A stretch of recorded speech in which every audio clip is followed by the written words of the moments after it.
આજકાલ મોટા ભાગના લોકો સંકટથી ઘેરાયેલા છે.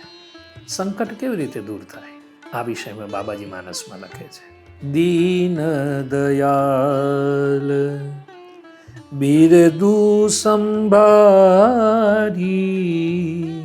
હરવો નાથ મમ સંકટ હારી.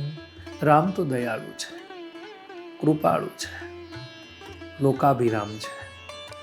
કોઈની ઉપર જ્યારે કૃપા કરવા બેસે છે ત્યારે અનહદ પ્રેમ વરસાવે છે. મારા ને તમારા જીવનના સંકટ કૃપાળુ જ દૂર કરી શકે, કારણ એવું કોઈ તત્વ હોય તો એ રામ છે.